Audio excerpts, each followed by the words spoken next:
नमस्कार, मैं हूं आपके साथ आनंद पाठक और आप देख रहे हैं 3D न्यूज़ नेटवर्क। बता दें, अमेरिकन इंडियन फाउंडेशन व स्टारलाइट टेक्नोलॉजी लिमिटेड द्वारा खानवेल BRC ऑफिस में जिला स्तरीय विज्ञान प्रतियोगिता का आयोजन किया गया। कार्यक्रम का शुभारंभ दीप प्रज्वलित करके किया गया।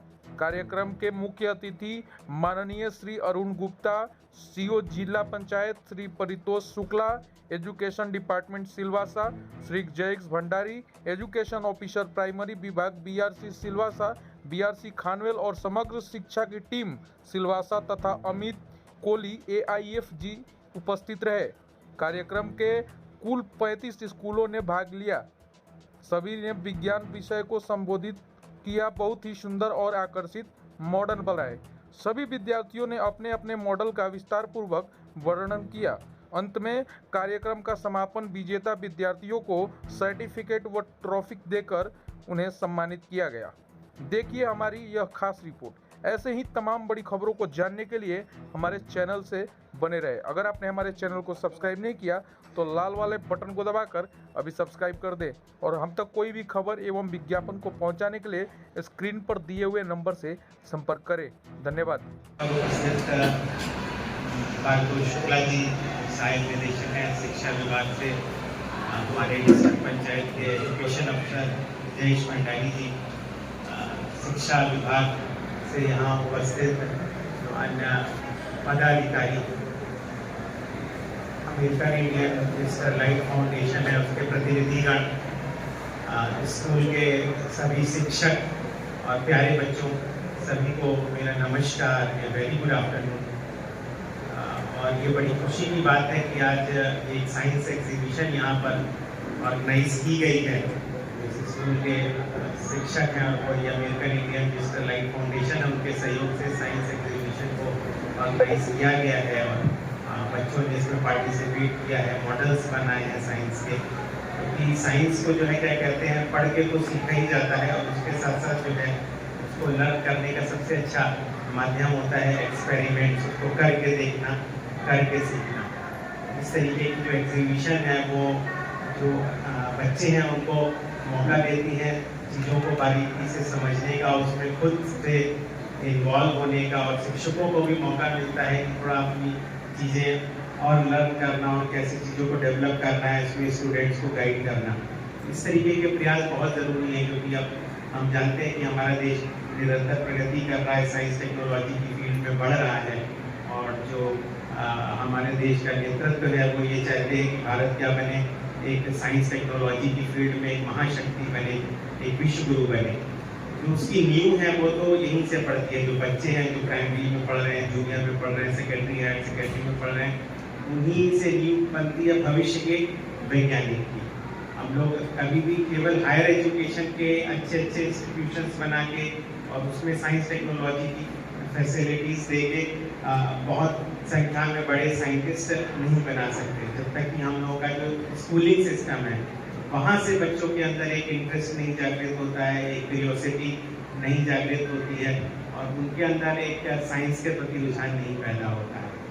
और अभी इस चीज़ को इसीलिए फोकस किया जा रहा है कि बच्चों को साइंस को, मैथमेटिक्स को और दूसरे सब्जेक्ट्स को इस ढंग से पढ़ाया जाए कि उनको अच्छी क्लैरिटी दिया है जिससे उनके अंदर उसका डर ना हो और उसके अलावा बच्चे खुद भी उसमें इन्वॉल्व हो, एक्सपेरिमेंट करके सीखें, उनके अंदर इंटरेस्ट जागृत हो और आगे वो साइंस की हायर स्टडीज़ परस्यू करें, इंजीनियरिंग की हायर स्टडीज़ परस्यू करें और आने वाले समय में हमें देखने को मिलेंगे अच्छे इंजीनियर्स, अच्छे डॉक्टर्स, अच्छे साइंटिस्ट हम लोगों को देखने को मिलेंगे। एक और बहुत महत्वपूर्ण चीज़ है साइंस। एक तो साइंस कहा जाता है कि क्या है, कोई भी systematic study of anything is science. कि सभी जो बच्चे हैं, आप लोगों को भी सीखना है, टीचर्स को भी यह दिलवानी है कि किसी भी चीज़ को सिस्टमैटिक तरीके से कैसे करना है। क्योंकि सबसे पहला स्टेप तो साइंस का वहीं पे आता है। हम लोग कोई मैथमेटिक्स की अगर करते हैं, कोई प्रॉब्लम सॉल्व करते हैं, कोई फिजिक्स की प्रॉब्लम सॉल्व करते हैं, साइंस की किसी की प्रॉब्लम सॉल्व करते हैं, तो स्टेप बाई स्टेप। तो साइंस क्या है कि हमें लर्निंग सिखाती है कि कैसे चीज़ों को सिस्टमेटिक वे में किया जाए, स्टेप बाई स्टेप किया जाए, डिसिप्लिन तरीके से किया जाए। सिस्टमेटिक स्टडी का होना बहुत ज़रूरी है। उसके अलावा क्या है कि साइंस में एक क्रिएटिविटी और इमेजिनेशन का बड़ा इम्पोर्टेंस है। जितने भी ग्रेट साइंटिस्ट हुए हैं, अगर हम लोग उनके बारे में पढ़ेंगे, उनकी बायोग्राफीज, ऑटोबायोग्राफीज पढ़ेंगे, तो मतलब ऐसा नहीं है कि कोई वो एकदम से नॉलेज का भंडार थे, या एकदम से कोई ऐसा भी नहीं है कि सभी कोई बड़े प्रीमियर इंस्टीट्यूशन से पढ़ रहे थे, लेकिन उनके अंदर एक अलग इमेजिनेशन था, एक अलग क्रिएटिविटी थी। तो वो बहुत जरूरी है, जिसको कहते हैं ना कल्पना शक्ति, इमेजिनेशन, और रचनात्मकता, क्रिएटिविटी। और ये एक ऐसी चीज है जहाँ पे साइंस और आर्ट्स आपस में आके मिलते हैं, कि साइंस में बच्चे के अच्छा होने के लिए उसके अंदर आर्ट्स के प्रति रुझान भी होना क्या है, बहुत जरूरी है। क्योंकि हमने आपको बताया कि साइंस क्या है, लाता है एक सिस्टमेटिक तरीके से चीजों को चिंतन करने की क्षमता, और आर्ट्स हमें देता है क्रिएटिविटी, एक इमेजिनेशन की कैसे हम कर सकते हैं। हम लोग के एजुकेशन सिस्टम में अभी तक अनफॉर्चुनेटली क्या रहा है कि आर्ट्स को हम लोग बहुत कम प्रेफरेंस देते हैं। हम लोग क्या मतलब साइंस को हमेशा से ज़्यादा वेटेज दिया गया, ऑब्वियसली इस वजह से क्योंकि आगे जाके रिकॉग्निशन ज़्यादा है, आगे जाके एम्प्लॉयमेंट अपॉर्चुनिटीज ज़्यादा है, लेकिन आर्ट्स का भी उतना ही इम्पोर्टेंस है। अगर हम लोग ऐसे देशों की तरफ देखेंगे, ऐसे शिक्षण संस्थाओं की तरफ देखेंगे कि जहाँ पे बहुत अच्छे साइंटिस्ट निकले हैं, तो वहाँ पे देखने में ये भी आएगा कि वो आर्ट्स को भी क्या करते हैं, उतना ही फोकस करते हैं।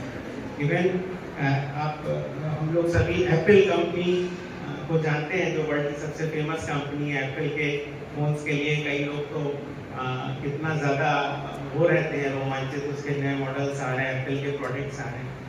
एप्पल कंपनी की खासियत है कि जो टेक्नोलॉजी विद एस्थेटिक्स, किस तरीके से जो रचनात्मकता है, क्रिएटिविटी है, कला, उसको मिलाना। तो उसके फाउंडर थे स्टीव जॉब्स। तो स्टीव जॉब्स का जो मतलब एक्सपर्टीज सिर्फ साइंस में नहीं थी, बल्कि ये भी थी कैसे चीज़ों को क्रिएटिव तरीके से सोचना। और उन्होंने एक टाइम स्टूडेंट टाइम में वो चीज़ें लर्न की हुई थी थ्रू आर्ट्स, जो उनके आगे काम में आई जब उन्होंने एक टेक्नोलॉजी सेक्टर की कंपनी शुरू की। तो यहाँ पे जो भी बच्चे हैं और जो शिक्षक हैं, उनको ये चीज़ बहुत समझनी है कि जब हम लोग बात करते हैं स्कूल एजुकेशन की, तो स्कूल एजुकेशन में जितना इम्पोर्टेंस साइंस का है, उतना ही इम्पोर्टेंस आर्ट्स का है। क्योंकि आर्ट्स हमें सोसाइटी को अंडरस्टैंड करने में हेल्प करती हैं, आर्ट्स हमारी जो रचनात्मकता है उसको बढ़ाती है, हमारी सृजनात्मक क्षमता को बढ़ाती हैं, हमारे अंदर एक पॉजिटिविटी लाती हैं। और फिर ये सारी चीज़ें हमें साइंस में क्या करती हैं, हेल्प करती हैं। साइंस में जो हम पढ़ते हैं वो हमें आर्ट्स में हेल्प करता है। साइंस हमें सिखाता है कि सिस्टमेटिक तरीके से चीज़ों को समझना, हर चीज़ कुछ लॉज पे बेस्ड होती है, कुछ रूल्स पे बेस्ड होती है ना, रैंडम नहीं होती है। वो सारी चीज़ें हमें क्या करती हैं, आर्ट्स में हेल्प करती हैं। तो जब भी शिक्षण किया जाना चाहिए तो हमेशा इन दोनों को अलग अलग सेपरेट करके नहीं देखा जाना चाहिए कि arts stream, commerce stream, science stream. हमें इस बात को समझना बहुत ज़रूरी है कि ये सारी चीज़ें आपस में क्या है, मिली हुई हैं, और दोनों पॉइंट ऑफ व्यू से स्टूडेंट को पढ़ाना और समझाना क्या है, बहुत ज़रूरी है। और उसके अलावा एक चीज़ जो और बहुत इम्पोर्टेंट है, हमेशा ही कहते हैं कि हमारे पास जो है क्या कहते हैं, ऐसे व्यक्तित्व होने चाहिए दिमाग में बच्चों के, जिनसे हम प्रेरणा ले सकें। उनके बारे में हमें पढ़ना है, उनके बारे में हमें जानने की कोशिश करनी है। ऑटोबायोग्राफीज, बायोग्राफीज जो भी ग्रेट साइंटिस्ट, हम लोग इंडिया के कितने साइंटिस्ट हुए हैं बड़े बड़े, doctor C V. Raman, doctor A P J. Abdul Kalam, doctor Homi Jehangir Bhabha, world level पे कितने साइंटिस्ट हुए हैं, आइजैक न्यूटन होते हैं, अल्बर्ट आइंस्टीन, बहुत सारे अनगिनत नाम। तो हमारे स्कूल में अभी तो अच्छी अच्छी लाइब्रेरीज हैं, उनमें ज़रूर है होपफुल कि इस तरीके की बायोग्राफीज, ऑटोबायोग्राफीज नहीं है तो उनको हमें लेने की कोशिश करनी चाहिए। नहीं तो आजकल तो बहुत सारी चीज़ें इंटरनेट पे भी अवेलेबल हैं, सभी बच्चे कंप्यूटर की भी शिक्षा प्राप्त करते हैं और कहीं ना कहीं ऑनलाइन शिक्षा भी लेते हैं, तो वहाँ पे भी बहुत सारी चीज़ें अवेलेबल हैं। क्योंकि क्या है कि जो महान व्यक्तित्व हैं उनके बारे में जब हम पढ़ते हैं तो कहीं ना कहीं हम उनसे मोटिवेट होते हैं और उनके जैसा बनने की कोशिश करते हैं, लाइफ में एस्पायर करते हैं कि कल को हम भी उनके जैसा बन सके। और वो कहीं ना कहीं हमारे अंदर एक मेहनत करने की क्षमता लाता है, हमारे अंदर एक फोकस लाता है। यहाँ पे कितने बच्चे ऐसे हैं जिन्होंने डॉक्टर ए.पी.जे. अब्दुल कलाम की जीवनी पढ़ी है? कोई बता पाएगा, कोई हाथ उठा पाएगा? किसी ने सुना है नाम ए.पी.जे. अब्दुल कलाम की जीवनी का नाम सुना है किसी ने? कोई अगर जानता हो तो बताए। महान लोग हैं उनके बारे में पढ़ें। टीचर से हमारा रिक्वेस्ट है कि बच्चों को मोटिवेट करें, बताएं क्लासरूम्स के अंदर आप खुद भी पढ़ें कि कौन से लोग हैं जिनकी जीवनियाँ हैं, बायोग्राफीज ऑटोबायोग्राफीज हैं, उनका थोड़ा सा ब्रीफ ही बताएं क्लासरूम में बच्चों को। कोई ज़रूरी नहीं है कि पूरी पूरी पढ़ाएं। क्लासरूम में अगर थोड़ा सा ब्रीफ बताएंगे तो हो सकता है कि बच्चा अपनी तरफ से फिर कोशिश करे। और हमेशा ही जो भी बच्चे आगे निकलते हैं तो किसी ना किसी टाइम पे, किसी ना किसी स्टेज में उनके मन में एक चिंगारी जगती है कि हमें करना है, और वही चीज उनको पुश करके आगे ले जाती है। और एक शिक्षक का ये सबसे बड़ा काम होता है, अगर किसी ना किसी स्टेज पर अगर बच्चे के मन में वो चिंगारी वो जला पाया तो इसका मतलब है कि बच्चा फिर आगे अपनी मेहनत करके जाएगा। बाकी तो ठीक है, रूटीन का शिक्षण तो जरूरी है, वो होते ही है, लेकिन इस चीज पे बड़ा फोकस करने की जरूरत है।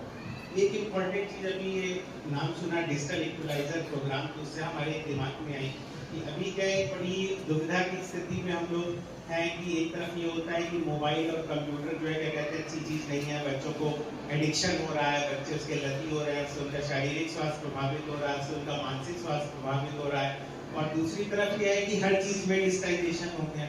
अगर हम सोचे कि हमें मोबाइल चलाना नहीं जानते हैं, या ऑनलाइन ट्रांजैक्शंस नहीं कर सकते, या कंप्यूटर चलाना नहीं जानते, तो हम लोग क्या है बिल्कुल हैंडीकैप है, विकलांग है। अभी तो सारी चीजें डिजिटाइज होती जा रही हैं।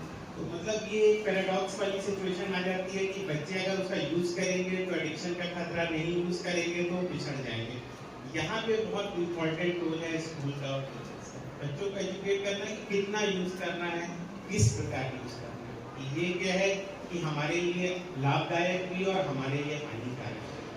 और ये डिफरेंस बच्चों को एक दिन में नहीं समझ सकते। जब रूटीन में पेरेंट्स घर पे और स्कूल में शिक्षक, अगर पेरेंट्स कई बार हो सकता है कि बच्चों को अगर नहीं समझा पा रहे हैं तो स्कूल में शिक्षकों की कंप्यूटर का कैसे यूज किया जाए, कौन सी चीजों के लिए हम यूज कर सकते हैं, कितना जरूरी है, क्या फायदे हैं, क्या नुकसान है, इस पे रेगुलर बच्चों के साथ चर्चा होना और उनको समझाना बहुत जरूरी है। नहीं तो क्या है कि फिर इन गैजेट्स का यूजफुल इस्तेमाल करने की जगह बच्चे उसका क्या है नकारात्मक इस्तेमाल ज्यादा करते हैं, जिससे उनका मानसिक और शारीरिक स्वास्थ्य भी प्रभावित होता है और वो वल्नरेबल भी हो जाते हैं, क्योंकि आजकल इंटरनेट पे पूरा वर्ल्ड है, उससे हमारी वल्नरेबिलिटीज भी बढ़ी हुई है, क्योंकि पता नहीं कौन सी चीज हमारे साथ किस मकसद से की जा रही है। फ्रॉड हो जाते हैं, फाइनेंशियल फ्रॉड्स होते हैं, दूसरी तरीके के फ्रॉड्स होते हैं। तो ये चीज आजकल है कि बहुत ही रेलिवेंट है कि हम लोग ऐसा नहीं कि बच्चों को रोकेंगे नहीं, कंप्यूटर टच नहीं करना, मोबाइल टच नहीं करना, बल्कि उनको एजुकेट करेंगे कि उसका कैसे यूज कर सकते हैं।